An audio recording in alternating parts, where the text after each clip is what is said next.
चिराग पासवान ने नीतीश कुमार की फिर बढ़ा दी टेंशन। जदयू के कई सीटों पर ठोक दिया दावा। दोस्तों नमस्कार, मैं हूं आपका दोस्त एसके चौधरी। आरएलजेपी रामविलास की पार्टी को यूं कह दिया जाए तो यह नीतीश कुमार को परेशान करने वाली पार्टी ही बनकर रह गई है और यह सिलसिला आज से नहीं वर्ष 2020 से चालू है, जिसके क्रम में आपने देखा ही होगा कि चिराग पासवान ने कुल 133 सीटों पर चुनाव लड़कर पिछले विधानसभा के चुनाव में नीतीश कुमार की टेंशन इस कदर बढ़ा दी थी कि बिहार की तीसरे नंबर की पार्टी नीतीश कुमार की जदयू रह गई थी। दोस्तों ठीक इसी प्रकार लगातार ही चुनावी बिगुल फूंकने के शुरू से लेकर चिराग पासवान के द्वारा नीतीश कुमार का टेंशन बढ़ाता ही दिखते नज़र आ रहा है। यहाँ पर पहले आपने देखा होगा कि आखिर पहले ही चिराग पासवान के द्वारा 243 सीटों पर लड़ने की बातें कर दी गई थी। उसके बाद उन्होंने आखिर खुद को भी विधानसभा चुनाव लड़ने की बातें कहकर नीतीश कुमार का टेंशन और भी बढ़ा दिया था।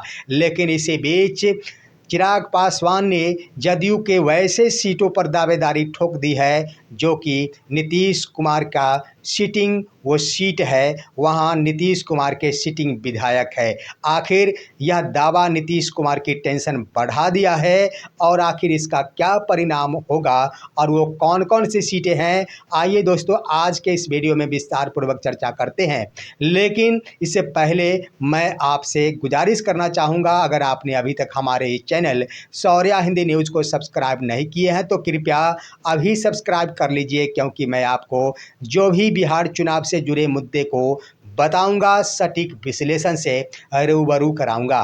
दोस्तों चिराग पासवान के द्वारा लगातार ही मुख्यमंत्री नीतीश कुमार की टेंशन को बढ़ाया जा रहा है। इसका पीछे आखिर रहस्य क्या है? रहस्य के क्रम में देखेंगे तो निश्चित रूप से चिराग पासवान की भी महत्वाकांक्षा बढ़ी है। जिस तारीख से लोकसभा के चुनाव में चिराग पासवान ने 100% स्ट्राइक रेट करके दिखाया है, उस दिन से चिराग पासवान आखिर उनकी नज़र बिहार की राजनीति पर भी है और चिराग पासवान भी बिहार के मुख्यमंत्री बनना चाहते हैं। इसको लेकर चिराग पासवान अपनी पार्टी आरएलजेपी का विस्तार करते हुए पूरे बिहार में अपनी पहचान छोड़ना चाहते हैं, जिसको लेकर चिराग पासवान लगातार ही कई प्रकार के दांवपेच खेल रहे हैं और कई प्रकार के बयाने भी दे रहे हैं, जिससे कि आपने देखा ही होगा कि चुनावी बिगुल फूंकने के समय ही उन्होंने 243 सीटों पर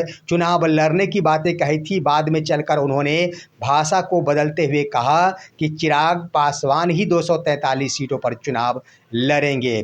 दूसरी ओर आप देखेंगे तो मैं खुद भी चुनाव लड़ूंगा, ये भी बातें उन्होंने कही थी।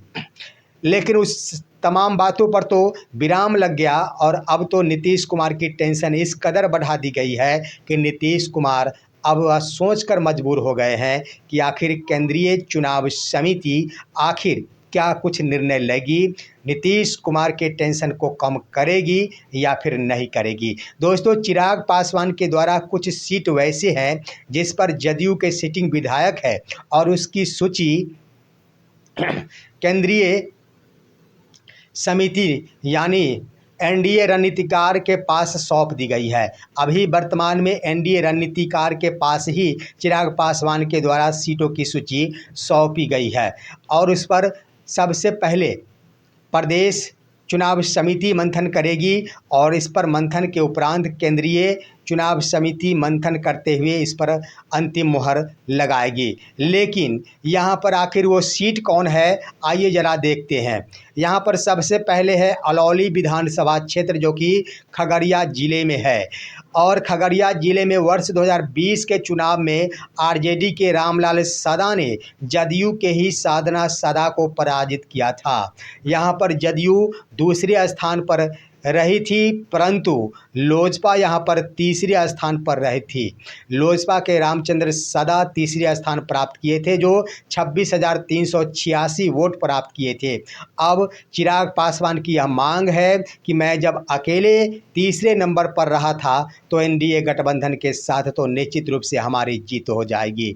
उसके बाद दावा ठोकते हुए उन्होंने दूसरे सीटों के बारे में भी एनडीए रणनीतिकार के पास सूची भेज दी है। वो है रुपौली विधानसभा क्षेत्र पूर्णिया का। रुपौली विधानसभा क्षेत्र जो कि जदयू का वर्ष 2020 में था, जिस पर बीमा भारती जीती हुई थी, परंतु बाद में वो पाला बदलकर आरजेडी में चली गई थी, जिसके कारण उनकी विधायकी भी समाप्त हो गई और वर्ष 2024 में उपचुनाव हुए। उपचुनाव भी जदयू के खाते में दे दिया गया था और वर्तमान में जदयू के उम्मीदवार ही वहाँ पर सिटिंग कैंडिडेट है। लेकिन हम बता देना चाहेंगे कि वर्ष 2020 में जब चुनाव हुए थे तो उस समय वहाँ पर बीमा भारती जदयू के उम्मीदवार तो जीती थी, परंतु दूसरे स्थान पर लोजपा के उम्मीदवार शंकर सिंह रहे थे। इस बार आरएलजेपी यानी चिराग पासवान चाहते हैं कि मैं जब अकेले जदयू के उम्मीदवार को पानी पिला दिया था, तो यहाँ तो एनडीए गठबंधन वाली बात है, तो यह सीट भी मुझे मिलनी चाहिए और एक बार फिर से अगर यह सीट मिल जाती है तो शंकर सिंह को उम्मीदवारी के रूप में प्रस्तुत किया जाएगा। अब आइए दोस्तों, कदवा विधानसभा सीट है जो कि कटिहार जिले का है। यहाँ पर वर्तमान में कांग्रेस के विधायक शकील अहमद है और उन्होंने जदयू के चंद्रभूषण को पराजित किया था, परंतु लोजपा के सूरज प्रकाश यहाँ पर तीसरे स्थान पर रहे थे। यहाँ पर भी चिराग पासवान की ओर से दावेदारी प्रस्तुत की जा रही है कि अकेले जब मैं तीसरे स्थान पर था, जदयू और लोजपा जब मिल जाएगा तो निश्चित रूप से इस सीट पर हम कब्जा जमा सकते हैं। अब आइए, चौथी सीट है नाथनगर विधानसभा सीट जो कि भागलपुर जिले के अंतर्गत है। यहाँ पर वर्ष 2020 के चुनाव में राजद के अशरफ सिद्दीकी की जीत हुई थी और उन्होंने जदयू के लक्ष्मी मंडल को पराजित किया था, परंतु लोजपा के अमर पासवान यहाँ पर तीसरे स्थान पर रहे थे। इस सीट पर भी दावा ठोक दिया गया है चिराग पासवान की ओर से। उसके बाद आइए, रफ़ीगंज विधानसभा सीट है जो कि औरंगाबाद जिले का है। यहाँ पर रफ़ीगंज से राजद के मोहम्मद निहालुद्दीन ने जंग को जीती थी, परंतु दूसरे स्थान पर रहे थे जदयू के उम्मीदवार और लोजपा के अशोक सिंह तीसरे स्थान पर रहे थे। तो इस सीट पर भी दावेदारी पेश की जा रही है चिराग पासवान की ओर से। अब आइए, पाँचवें सीट है सोनवर्षा विधानसभा सीट। आखिर सोनवर्षा विधानसभा सीट रामविलास पास आरएलजेपी रामविलास की ओर से इस पर दावेदारी पेश की गई है। इसका मुख्य कारण यह है कि वर्ष 2020 में यहाँ के जदयू उम्मीदवार रत्नेश सदा ने इस चुनाव को जीती थी, परंतु दूसरे स्थान पर यहाँ पर लोजपा ही रही थी और शांता देवी यहाँ पर दूसरे स्थान पर रही थी, जिसके कारण इस सीट पर डिमांड किया जा रहा है। अब आइए, अंतरी विधानसभा सीट है जो कि गयाजी जिले का है और इस सीट पर भी दावेदारी चिराग पासवान की ओर से ठोकी गई है। यहाँ पर हम आपको बता देना चाहेंगे कि राजद का यह सीट अजय यादव के द्वारा जदयू के मनोरमा देवी को पराजित किया गया था, लेकिन तीसरे स्थान पर आरएलजेपी के उम्मीदवार रहे थे, जिस कारण से चिराग पासवान के द्वारा यहाँ पर दावेदारी ठोकी जा रही है।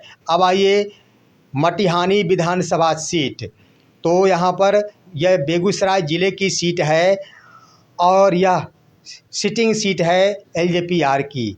यहाँ से आरएलजेपी-आर के उम्मीदवार थे राजकुमार सिंह, जिन्होंने जदयू के बोगो सिंह को पराजित किया था। पूरे बिहार के 137 सीटों में से आरएलजेपी के मात्र एक उम्मीदवार जीते थे, राजकुमार सिंह, जो बाद में चलकर जदयू का दामन थाम लिए थे। इस सीट पर भी दावेदारी ठोक दी गई है और इस पर दावेदारी बनती भी है। तो इस तरह से कुल सीटों के बारे में देख लिया जाए तो मटिहानी विधानसभा सीट, उसके बाद सोनवर्षा विधानसभा 2, अंतरी विधानसभा 3, कदवा विधानसभा 4, नाथनगर विधानसभा 5, रफ़ीगंज विधानसभा 6, अलौली विधानसभा 7 और रुपौली विधानसभा, कुल 8 विधानसभा सीटों पर दावेदारी पेश कर दी गई है चिराग पासवान की। निश्चित रूप से यहाँ पर नीतीश कुमार की टेंशन बढ़ गई है। आखिर केंद्रीय नेतृत्व क्या इस पर फैसला लेती है, नीतीश कुमार की मुश्किलें कम करती है या फिर वही हालात उत्पन्न हो जाएंगी वर्ष 2025 के भी चुनाव में जो वर्ष 2020 में हुए थे। दोस्तों, ये है आज की खबर। आप सभी हमारी इस वीडियो को लाइक कीजिए, अन्य दोस्तों के पास शेयर कीजिए और आप दीजिए अपने दोस्त को इजाज़त। हम फिर मिलेंगे आपसे अगले वीडियो में, तब तक के लिए नमस्कार।